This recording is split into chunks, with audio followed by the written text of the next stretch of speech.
We'll call to order the Planning Commission meeting for Thursday, November 21st, 2024. Please stand and join us in the pledge.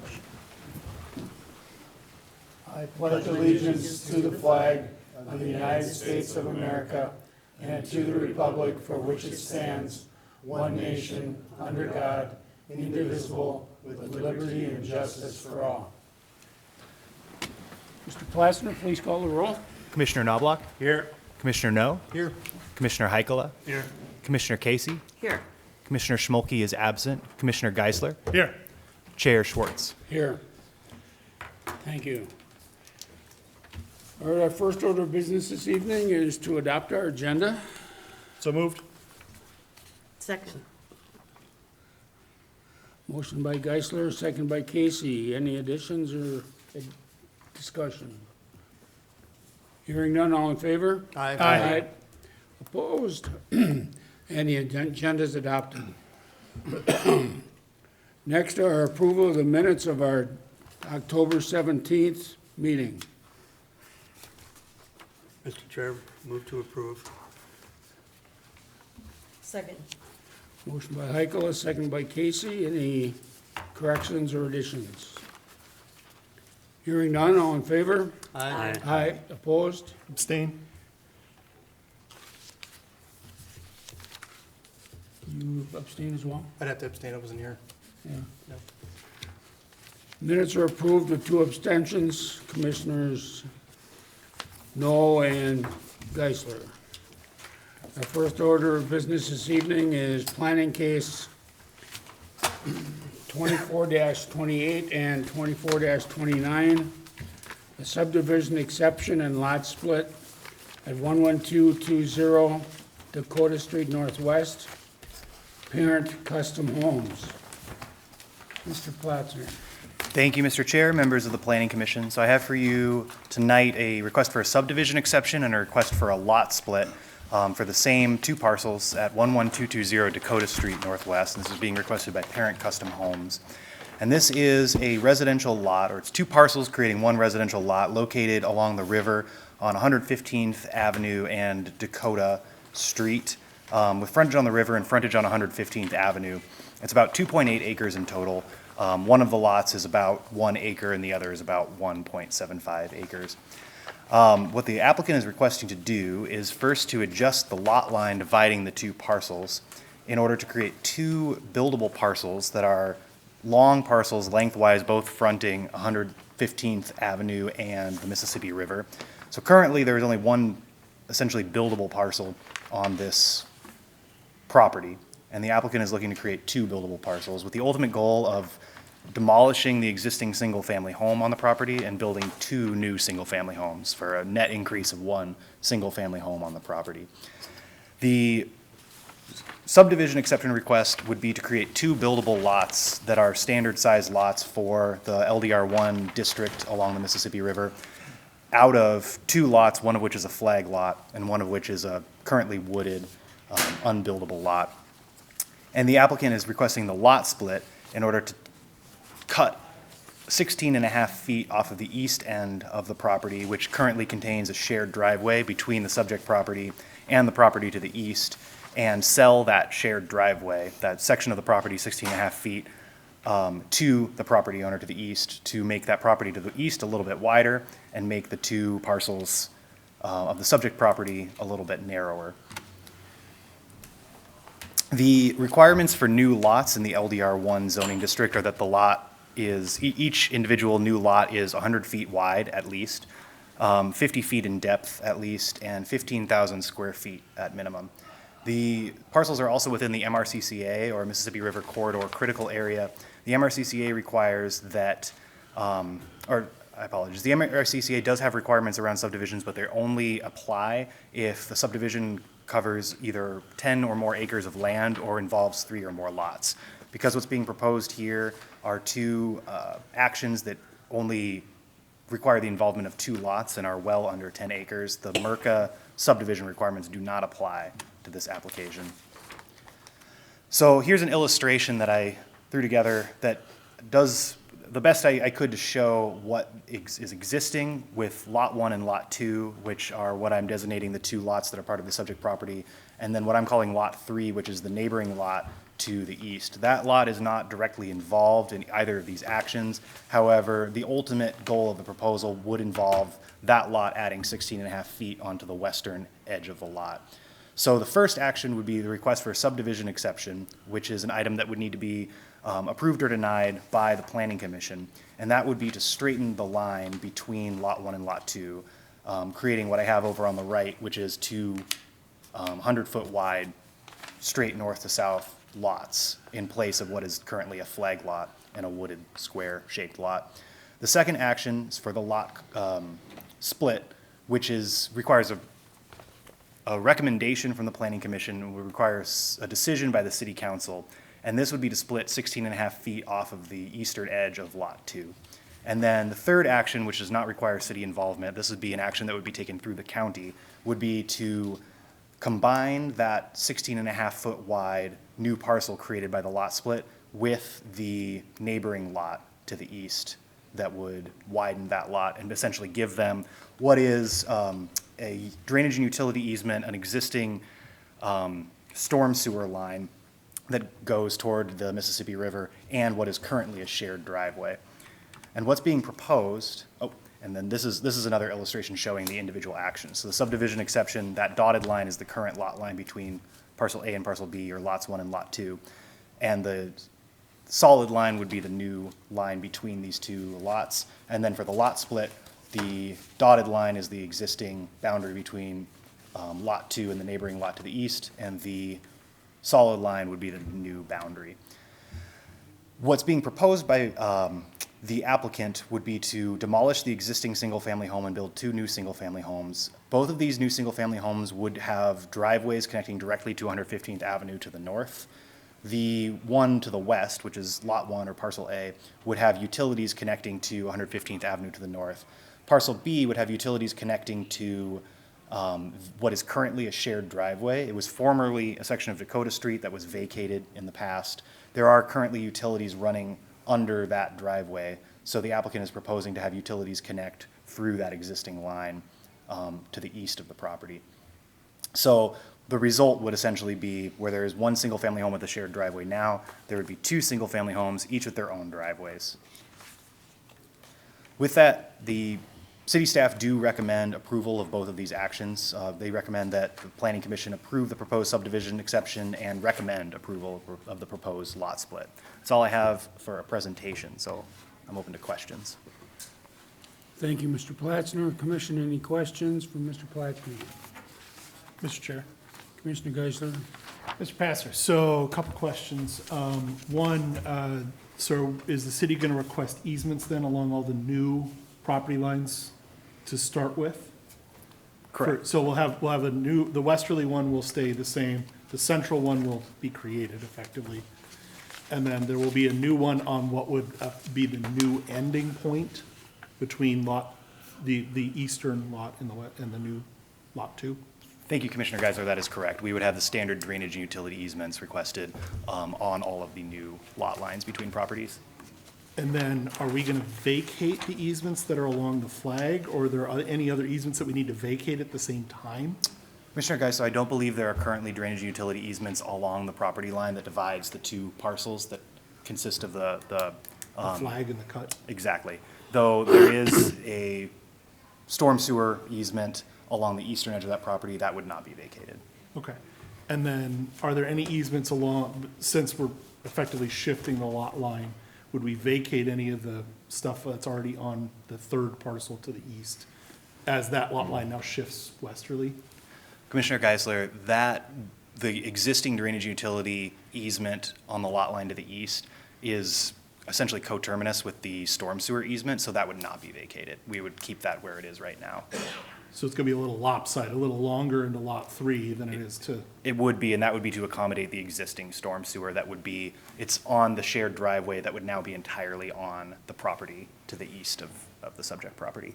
okay. And then my final one, well, for the driveway, obviously it's a split driveway, we've got minimum or minimum distances between lot edges for driveways. Is there gonna be any impact in there, or was this be grandfathered? I mean, because we're kind of moving the line on that, or is there any concern or consideration for that?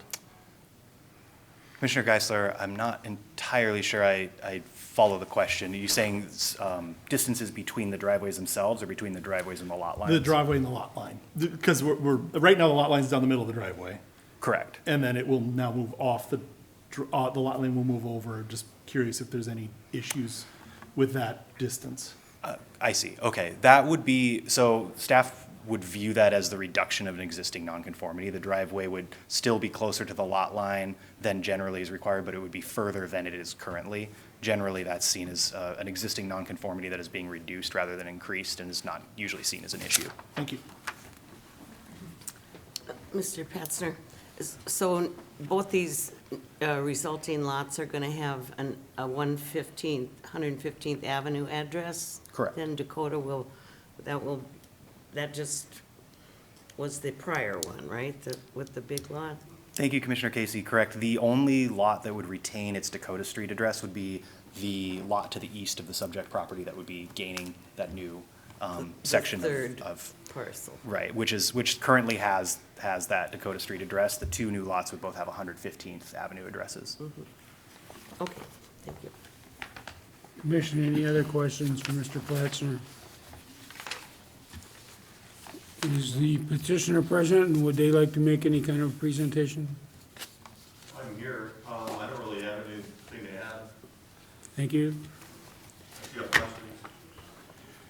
All right, we need a public hearing in this matter, so at this time, I will open the public hearing, and I can do one public hearing for both cases. Public hearing for both planning case 24-28 and 24-29, the subdivision exception and the lot split at 11220 Dakotah Street Northwest, Parent Custom Homes. Anyone present wish to speak to this public hearing?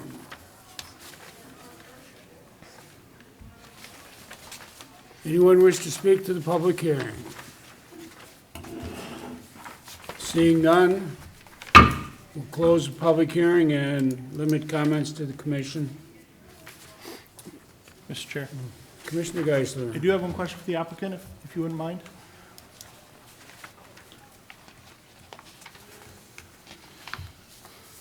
Name and address first, or? I'll go ahead and ask you a question then. So my question is, as far as the critical corridor area, and there's restrictions around removing trees and especially moving dirt around, have you considered that and looked at that, especially since developing effectively undeveloped current land? And just making sure you've considered that? Yeah, 'cause for it's- sure. And And I please give your name and address for the record. Okay, my name is Brent Parent. I live at 10984 Mississippi Drive, Champlin. Thank you. Yeah, I mean, for the scope of what I'm planning to do, the amount of trees that have to go is gonna be on the minimal side. So from 115th, now I don't have any customers yet, these homes are not sold. So what I'm planning on doing was just each lot will have its own driveway through the trees. I'll mark, a path. That said, we have to connect to city sewer and water. And it's my understanding it's pretty deep.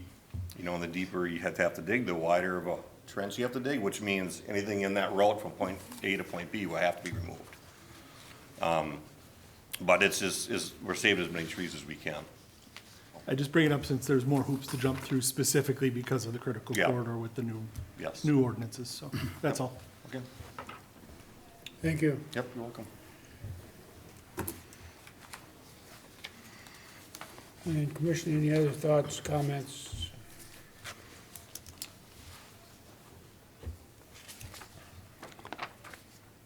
Mr. Chair, Commissioner Casey. in lieu of that, I'll make a motion.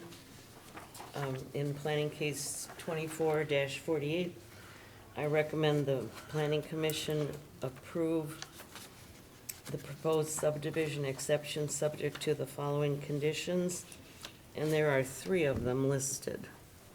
And I'll separate that from the next case. Yeah, we'll do each motion separately. That's the motion. Second with a friendly amendment that it's case 24-28. Oh, I read it as 48. Yeah. Okay, Thank you. thank you. So we have a motion by Casey and a second Second. by Geisler. Any further discussion? Hearing none, all in favor? Aye. Aye, opposed, and that motion carries. And on that case, well, we'll get to that in a minute. Go ahead on the second motion. Yeah, in planning case 24-29, I move that the planning commission recommend approval of the proposed lot split, subject to the 3 following conditions as listed. Second. Motion by Casey, second by Geisler. Any further discussion? Hearing none, all in favor? Aye. Aye, opposed, and that motion carries. All right, the subdivision exception is a decision by the planning commission and can be appealed if someone so chooses. The lot split is a recommendation by the planning commission and will be heard by the city council at their December 3rd council meeting.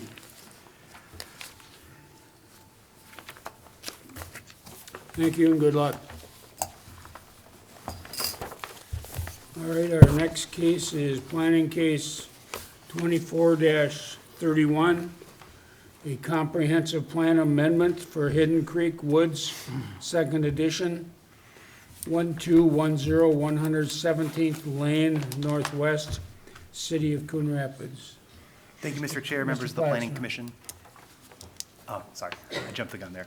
Thank you, Mr. Chair, members of the Planning Commission. I have before you a comp plan amendment that's related to the same property as the proposal for Hidden Creek Woods Second Edition development. However, this was not an application that was brought forward by the applicant for the Hidden Creek Woods site plan and preliminary plat. This was brought forward by the city, and the goal is to correct a mistake in the land use map in the 2040 comprehensive plan and align the land use in the 2040 plan with the current zoning on the property. And I'll explain a little bit more about why staff believe that this was a mistake. But this is the same property that an applicant is proposing a 20-unit multifamily and townhome development on. And the property is currently zoned moderate density residential and guided high density residential. And for zoning such as MDR and HDR, the zoning and the land use should match because the land use does have a density requirement to it that any new development should not go below the minimum density or above the high density.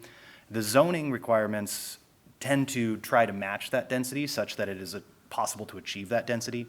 Right now, the land use for the parcel is high density residential, meaning it requires a high density in order to be able to be approved, essentially receive a sewer permit by the Met Council. The zoning is moderate density residential, and the standards for moderate density residential would not generally allow a property to develop at the required density. Thus, staff is requesting that the land use in the 2040 comprehensive plan be amended down to MDR from HDR, as I'm showing right here, going from where it currently is brown to the orange of MDR. So a little bit of background on what happened in the past with this parcel. Back in 2018, planning cases 18-22 and 18-23 were both approved, and these re-guided and rezoned the property from what it had been, which was zoned high-density residential and then guided in the 2030 comprehensive plan, high-density residential, to MDR for both of these. And then in 2019, the 2040 comprehensive plan was adopted, and the 2040 comprehensive plan showed this parcel as HDR in its land use guidance, and it was adopted without that map being amended. Thus, the parcel went from having just been re-guided MDR to reverting back to HDR. The zoning was not changed in accordance with this, so now it has mismatched zoning and land use. Staff believe that this was a mistake because there was a very short time between that 2018 case and the 2040 comprehensive plan adoption. And it is very possible that the 2040 comprehensive plan map was not amended along with the 2030 comprehensive plan map. Thus, it's showing the old land use for the parcel. Generally, if the land use were to be amended intentionally, the zoning would have been amended as well. The fact that that did not occur is a large clue that this was accidental. So staff believe that the parcels should be aligned in zoning and land use, and rather than requesting to amend the zoning up to HDR, staff is requesting to amend the land use down to MDR to match what was approved in 2018, both because this was something that was approved by the Planning Commission and Council already back in 2018, and also because staff believe that this property is more appropriate for a lower density MDR guiding and zoning than a higher density HDR guiding and zoning. So with that, staff are recommending approval of the comprehensive plan amendment based on the standard findings for any comprehensive plan amendment approval. Thank you. Thank you. Commission, any questions for Mr. Plasner?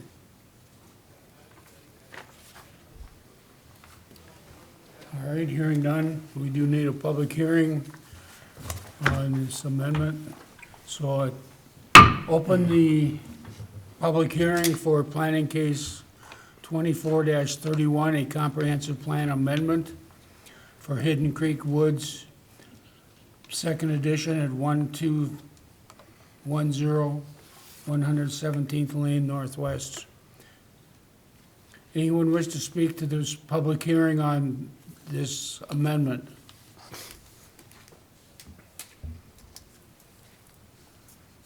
Anyone wish to speak? Seeing none, close public hearing and limit comments to the commission. Mr. Chair, Commissioner No. seems like what Mr. Passner said makes a lot of sense. Looks like it was just an oversight. And based on that, I'd recommend approval of the proposed comp plan amendment based on the findings as enumerated in our packet. Second. Motion by Noah, second by Casey. Any further discussion? Mr. Chair, Commissioner Geisler. one quick comment to, just a consideration for staff. The parcel to the north is also zoned high, but it looks like it only has one or a small property to it. Might be worthwhile when we do these changes to sweep them all together for cleaning them up, because now we kind of have a high and a medium and a high, and there's a little patchwork quilt, so next time. Thanks. Any other comments? All right, we have the motion and the second. All in favor? Aye. Opposed? And that motion carries. This is a recommendation by the Planning Commission and a decision by the City Council at their December 3rd meeting. All right, our next case is planning case 24-30, an ordinance amendment on cannabis, Title 11. Mr. Behringer.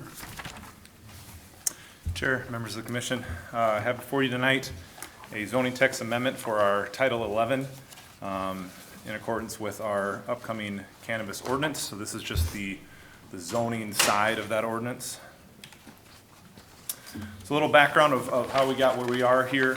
The Minnesota cannabis law, as you probably well know, passed in 2023, legalizing the adult recreational use of marijuana, but marijuana does still remain illegal under federal law. We're expecting cannabis sales to be a go here in Q1 of 2025. So the state is advising cities to adopt a local ordinance by January 2025 to be ready for those sales and those businesses to open. The state has set up the Office of Cannabis Management, or the OCM, and they will be responsible for issuing business licenses. And then what falls on our responsibility as a city is to register those state licensed businesses and also to perform these annual compliance checks that'll look at age verification and other performance standards. So starting with our cannabis retail, and quick note, following council's guidance from previous work sessions, we're recommending the most restrictive rules allowed by state statute here. So we'll look at retail and then look at the production side of things, two kind of business classes. We're recommending retail be located in our community commercial and our general commercial, as well as regional shopping. We're gonna propose to prohibit it in the River Rapids overlay. That's what lines Coon Rapids Boulevard, but allow it within that overlay within Port Wellness and Port Evergreen. State statute allows us to implement buffers from different aspects of our city, including 1,000 feet from schools, 500 feet from daycares, 500 feet from residential treatment facilities, as well as 500 from parks and playgrounds and athletic fields. We're also allowed to limit the number of cannabis retail businesses based on our population, or 1 per 12,500 people, which for our population equals 5, so we must allow at least 5. And the map here shows kind of in the bright purple pink outlines are the areas that will A, follow the zoning districts, and B, be allowed with those buffers implemented. Moving to the production side of things, different land uses that'll be included in production are cultivation, cannabis and hemp manufacturing, cannabis wholesale, cannabis transportation or distribution, and then cannabis delivery, which is direct delivery to consumers. This will only be allowed within our industrial zoning district throughout the city. The same buffers do apply here as well as the cannabis retail, so all those are applicable here. The thing that doesn't apply is the number of business limits. The state does not give us authority to limit the number of production businesses, so that is not included here. And as far as odor, there has been concerns that cannabis production businesses can produce some odor, but they will have to comply with our city's existing odor ordinance, which defers to the MPCA. So with that, staff is recommending approval to council of planning case 24-30, amending the 5 sections listed there to allow for state licensed cannabis retail and production businesses within Coon Rapids. That's all I have for you. I am able to take questions. Thank you, Mr. Behringer. Commissioner, any questions for Mr. Behringer? Mr. Chair. Commissioner Knoll? Mr. Behringer, in the packet, maybe I just need clarification. It says 5 cannabis retail businesses required. Are we required just to offer those licenses, or we have to have them? Help me out. So that's the limit that we can, that's the max limit we can have. So we have to allow at least 5. Okay. We can't limit it to 4 or 3. It has to be at least 5 that we allow. But could we allow more than 5 then? Correct, yep, that's not the max, that's just the limit, yep. And Mr. Behringer, this has nothing to do with the growing, correct? So that, the growing would fall, Mr. Chair, within the cannabis production. Yes, that would be cultivation. Yep, so if we go back to our uses, cannabis production does include cultivation. All right, thank you. Commissioner, any other questions for Mr. Behringer at this time? Mr. Chair, Commissioner Heckler? are there areas in Coon Rapids? I don't know how much land or whatever you need to produce hemp or to produce it. So are there areas around here where it could be done? Commissioner, yes, we do believe that there are existing buildings within our industrial districts that this could be produced at different sizes and levels. There's also been talk within the industry of doing rooftop production, obviously during the warmer months. So that is also a possibility. So as far as staff is concerned and our knowledge is concerned, there is not a minimum space needed. There could be all different sizes of production facilities. And it will be indoor, except like you say, maybe during the summer months with rooftop, it'll have to be indoor, right? Commissioner, I don't know the answer to that question. Maybe I can defer to either Matt or Max. That's my question. Yeah. Are we talking indoor growth, right? Commissioner, if I may, standard production is indoor cultivation. That's standard in the industry. There are some outdoor cultivation businesses, but it's mostly just an indoor operation, even in the warmer months. Yeah. Well, if it's rooftop, it will be indoor. Commissioner Heichel, I believe rooftop is relatively rare. I don't think there are very many businesses that are seeking to do rooftop cultivation. I think it's a small percentage. Correct. Any other questions at this time? Mr. Chair. Commissioner Geisler? Mr. Manager, we've recently seen a couple places where we have put in charter schools in commercial districts. Has the city contemplated, so if we have a licensed cannabis business in one of our allowed areas under this, and then a charter school wants to come in, which one takes precedent? Or is it grandfathered, or has that been considered? Commissioner, yes, it has been considered, and that would fall within the grandfather rule. The map will consistently be updated as new uses come in to guide future businesses, but if a business is there first, I don't believe state statute gives us the authority to make that business move if we want a school to come in. Okay. I'm just thinking about, we had the Paladin and then the other school that came in over by Boulevard there. Both of those are commercial areas. Yeah. But, okay, thank you. Any other questions? All right, we do need a public hearing on this matter. So at this time, I'll open a public hearing in planning case 24-30, an ordinance amendment for cannabis Title 11. Anyone wish to speak to this public hearing? Anyone wish to speak to this public hearing?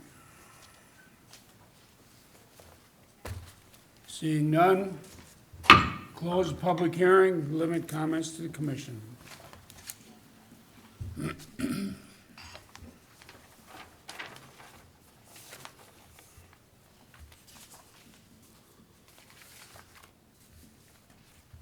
Mr. Chair, Commissioner Heikkila. another question I'm not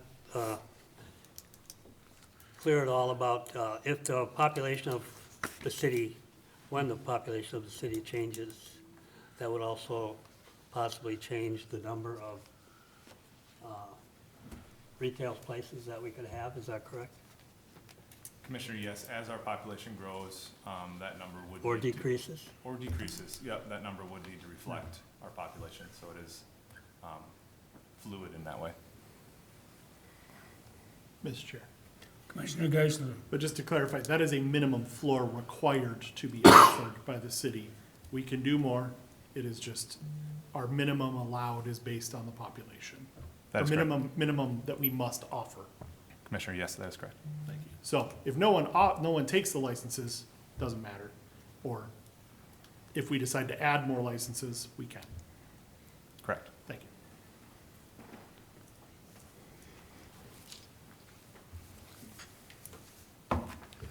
Mr. Chair, Commissioner Geisler.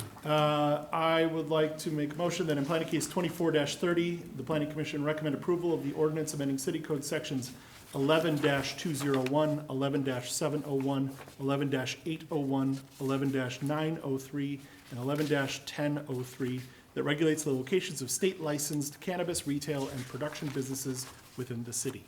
Second that.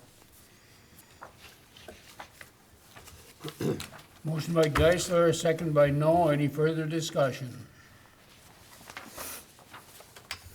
Hearing none, all in favor? Aye. Aye. Opposed? Nay.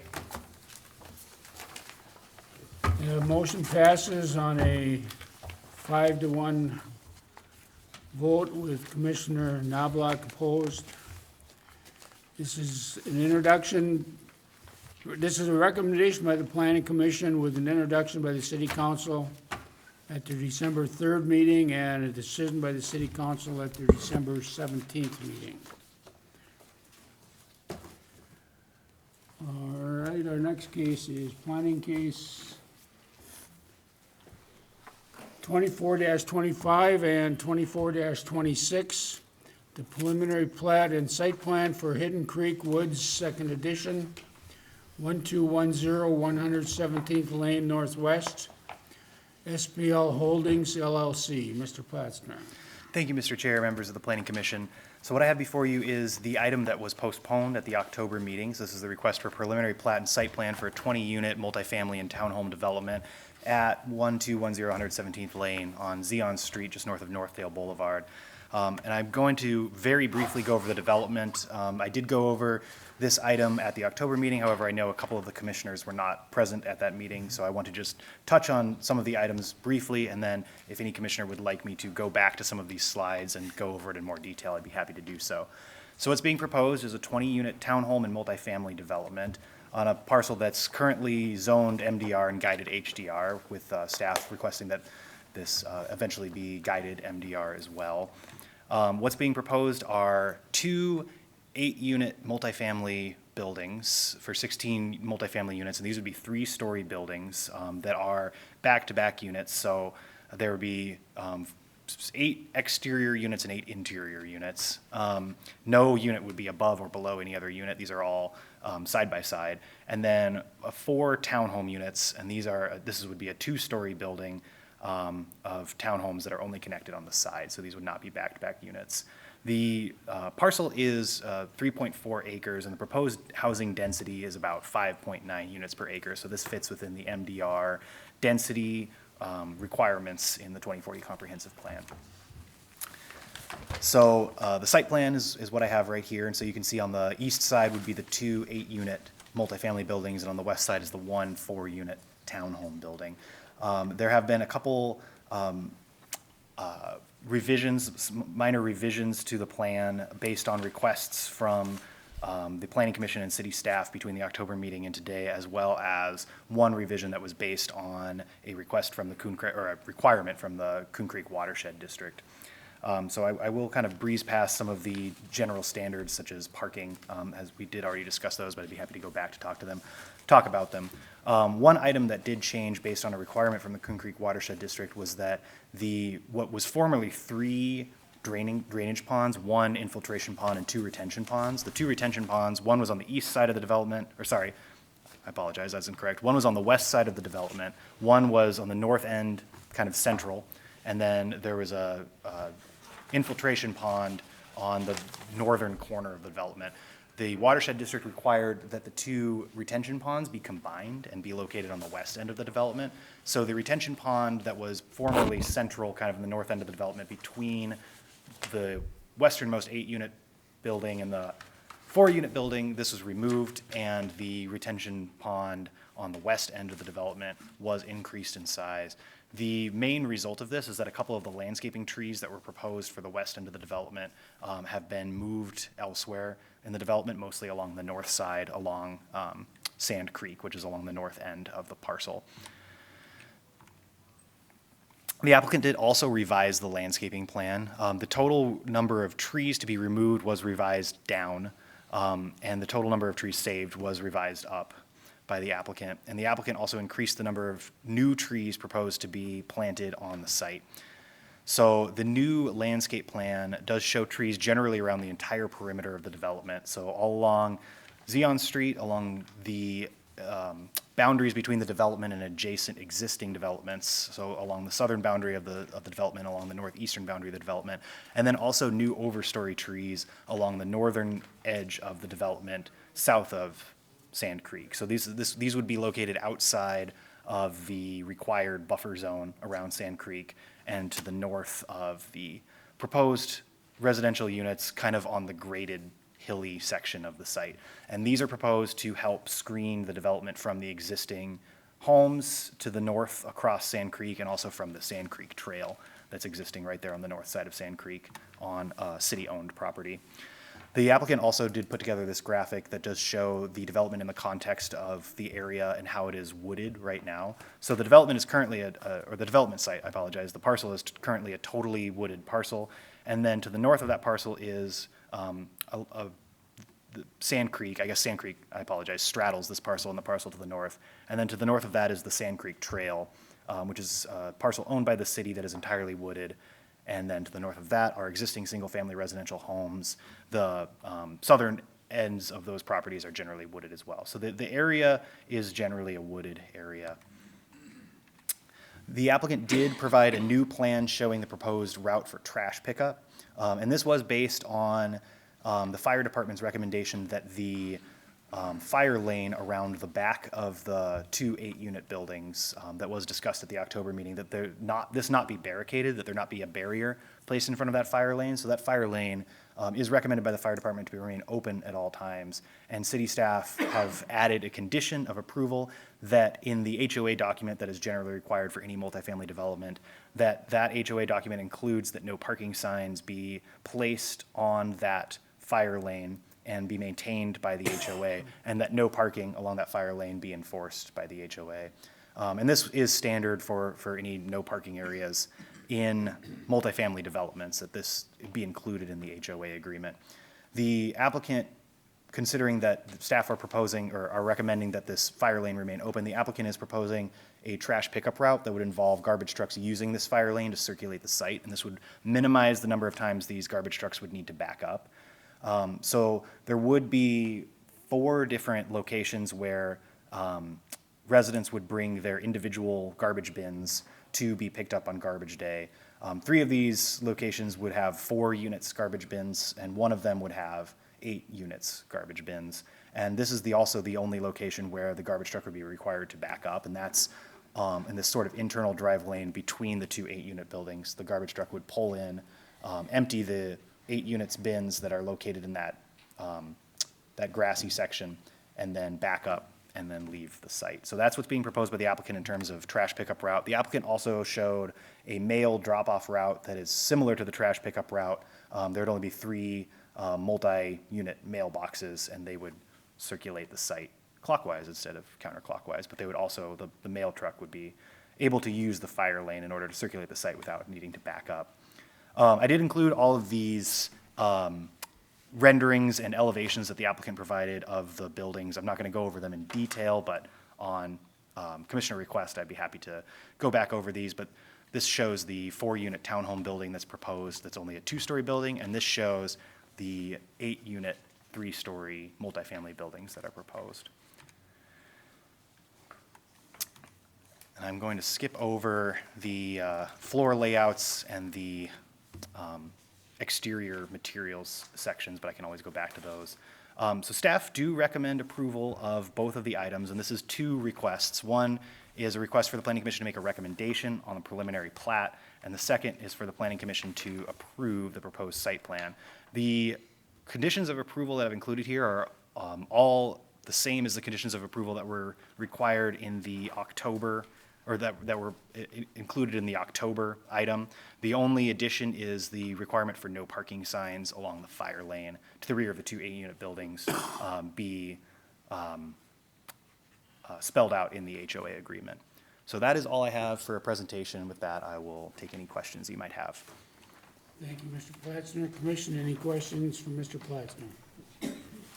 Mr. Chair, Commissioner No. Mr. Patzner, on the 2-story buildings, looks like there's an option for a bonus room, if I'm reading it right. Kind of over the garage, there's an option for a deck and a bonus room. One of the renderings shows the deck. I guess my question is on the bonus room, is that going to change the exterior look of it? Is it going to? Thank you, Commissioner. No, that is correct. So any unit that would have the bonus room instead of the deck, you would be able to see that from the outside.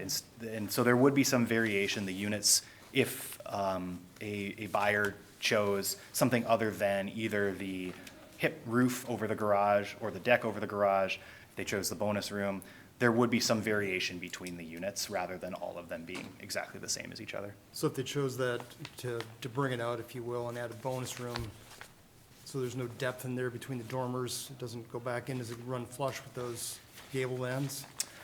Commissioner, no, I might let the applicant speak to that because I don't know if it's exactly flush with the dormers or if it sticks out more than the dormers. Okay. Commission, any other questions? Mr. Chair. Commissioner Geisler? Mr. Pastor, as far as the fire lane road goes, other than the width, because obviously it's narrower, is that still going to be made to the same level of construction for weight bearing and other things like that as the rest of the interior roadways. Thank you, Commissioner Geisler. I'm far from an expert on this sort of thing, but generally the standards for a fire lane, it would need to support the largest fire truck that the city has, which would be the ladder truck. And my understanding is that likely a driveway that would be able to support the ladder truck would also be able to support trash pickup. But I cannot say that for certain. However, using fire lanes for trash pickup is something that I have seen in other cities. And so my understanding is that the standard is probably the same or close enough that that's something that's okay to do. But that is something that would be worked out with the city engineer and in part of the building permit process. So we would not allow that to happen without engineer review. Yeah, I mean, I would just consider that that road will probably get used more than just for a fire lane, given the trash pickup, given the mail pickup. And frankly, I bet people are gonna come straight off of the street there and go around the development that way too. So I think just making sure that that road is durable for that level of traffic, because that's all heavy trucks every week. So, thank you. Thank you.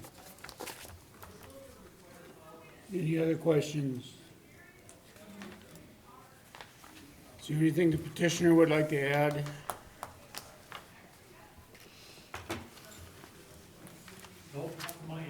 No, all right. Mr. Bucciccone, we had a public hearing on both the preliminary plat and site plan at last month's meeting. The public hearing was open and closed. Do we then have still another public hearing tonight or not? I don't think so. My interpretation here, Mr. Chair, is that the application hasn't changed significantly enough to require an additional public hearing. All right, so we do not have a public hearing. Thank you. Mr. Chair, Commissioner Geisler. Ms. Bucciccone, do we need to make a motion to pick it up off the table, or is that implied by the agenda? That's your guys' practice. I think the policies and procedures let this body have a little freedom there. So. Thank you.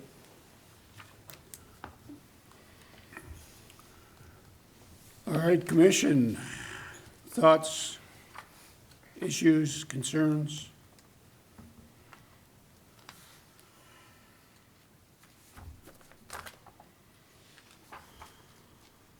Mr. Chair, Commissioner No. feels like it's a well-thought-out plan. They're for sale townhomes, which I certainly appreciate. And saying that in planning case 24-25, I'd recommend approval of the preliminary plat, subject to the 9 conditions as listed in our packet. Second. We have a motion and a second. Is there any further discussion? Hearing none, all in favor? Aye. Aye. Opposed? And that motion carries. And on the site plan, Mr. Chair, Commissioner No? in planning case 24-26, I would move to approve the proposed site plan with the conditions 14 that are listed in our packet. Second. Motion by No, second by Heichel. Any further discussion? Hearing none, all in favor? Aye. Aye. Opposed? And that motion carries. This is a recommendation by the Planning Commission for the preliminary plat. And this is a decision by the Planning Commission for the site plan. Decision by the City Council for preliminary plat will be at the December 3rd meeting. Otherwise, good luck. All right, our next case, planning case 23-23, a site plan extension for Suite Senior Living at 725 96th Lane Northwest, Hampton Companies LLC. Thank you, Mr. Chair, members of the Planning Commission. So what I have before you is the request for an extension by 1 year of the approval for a site plan for Suite Senior Living, which is a senior residential development that was approved by the City Council back in December of 2023. So this is very similar to what I brought forward last month, the request for extension for the strip mall along Coon Rapids Boulevard. So this is also along Coon Rapids Boulevard and is within the Port Evergreen zoning district. And what was approved back in 2023 was a 32-unit senior living development that is on the intersection of Coon Rapids Boulevard and Norway Street. The applicant is proposing to go forward with construction in the warm season of 2025, so starting spring of 2025. They did not make any motion to do so in 2024. However, the city code does allow for a site plan approval that is generally valid for only 1 year to be extended by another year upon the recommendation by Planning Commission and approval by the City Council. So because because the City Council approved the site plan and flexibilities back in December of 2023, on December 5th of 2024, that site plan would generally expire. The applicant is requesting that that site plan be extended for another year so that it would instead expire on December 5th of 2025, giving them this next year to get the site ready, apply for building permits, and begin construction on the development. I did include all of the original slides from the 2023 approval for Sweet Senior Living, but I'm not going to go over them because this is something that's already been heard and approved. If there are any specific questions by the Planning Commission, I'd be happy to go back to a slide and do my best to answer one of those questions. But with that, I'll just bring it forward to the recommendation, which is that the city staff recommend that the Planning Commission recommend to the council approval of a 1-year extension of the site plan based on the standard findings for a site plan extension. Thank you. Thank you. Commission, any questions for Mr. Plasner?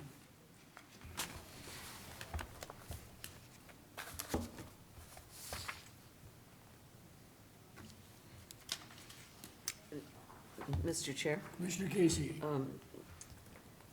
in planning case 23-23, I move that the Planning Commission recommend approval of a 1-year extension of the site plan and flexibility approvals to December 5th, 2025, based on the following 2 findings. I'll listed. second that. That was second by Noel. Knobloch. Knobloch? Thank you. We have a motion by Casey, second by Knobloch. Any further discussion? Hearing none, all in favor? Aye. Aye. Opposed? And that motion carries. And that's a recommendation by the Planning Commission and a decision by the City Council on the December 3rd meeting. And anything for other business? Mr. Platzner? Thank you, Mr. Chair. No. So, actually, no, I apologize. I will go over a couple more things. This is just for the upcoming meeting. The December meeting, we don't have any items on the schedule for the December meeting. So unless there is objection by the Planning Commission, staff are going to recommend not having a Planning Commission meeting in December, since there's nothing to hear. I know that there are some planning commissioners that this will be their last year on the Planning Commission, and so if we do not have a meeting in December as planned, this will be the last meeting of the Planning Commission, so I might recommend taking a little bit of time to, let that soak in and maybe say goodbye. With that, I do have just a couple general updates I want to go over in terms of current development, changing businesses, so this will be very brief. I did touch on the work plan for 2025 at the October meeting, and I just wanted to bring this up and put it on the screen for the commissioners that were not present at the October meeting. And a lot of what's proposed for the 2025 work plan is a continuation of what was proposed for the 2024 work plan. Some items that have been started but haven't been finished, some items that we did not get to, but generally revisions of the city code to bring the city more in line with neighboring cities, including increasing the park dedication amount and kind of sprucing up the language around park dedication to ensure that there are no issues with the application of park dedication as we're currently doing it. Updating the master use table to consolidate the uses in the Port District with the commercial and industrial districts and residential districts. And then working on the special events permitting, the general special events permitting outside of the regional shopping district. Also, some items that were started this year include exploring updates to the minimum parking requirements for residential and commercial uses. So just wanted to touch on that briefly. And then some general updates in the city. So the freight shipping industrial building at 11220 Zion Street on the north side of Highway 10 that's been vacant for a little while, that used to be occupied by USF Holland. Estes Express Lines is moving into that building, so they have applied for building permits to do an interior build out of that building. That building will no longer be vacant. New Mandarin Restaurant at 2711 Coon Rapids Boulevard, it has closed permanently. I think that's generally known public knowledge by now, but for a while they were temporarily closed, and they have changed to being permanently closed. And then the former Dairy Queen at 3064 Coon Rapids Boulevard, Time and Place Tropical Wine Bar is planning to move in there and open their business in the coming months. So that will be a new restaurant. They are more than a wine bar. I think they also serve wings and Jamaican food, I suppose, according to the owner. But I just wanted to update the Planning Commission and make sure you guys were all aware of some of the new things happening in town. So that's all I have. Thank you very much. Thank you. Thanks, Mayor. Thank you. And I would like to, at this time, to thank Commissioner Heikla for his many years of service to the commission, as he is stepping down effective the end of the year, planning to move out of the city from what I understand. So thank you for your service. And thank you to Thanks, Commissioner Geisler, who was recently elected to bigger and maybe better things on the city council. Thank you for your service. Yeah. You'll both be missed. We've counted on your input and sure had enjoyed the time. Thank you for your service. Thank you, and I'll take the hot minute to also plug that therefore there will be 2 seats that can be filled, so if you're watching this at home and would like to be up here instead of at home, please feel free to reply. That's true. That's true. There will be 2 vacancies. There will be vacancies. Anyone else with anything for other business? Move to adjourn? Second. Motion by Casey, second by Geisler. All in favor? Aye. Meeting's adjourned. Oh, thanks for shaking my hand.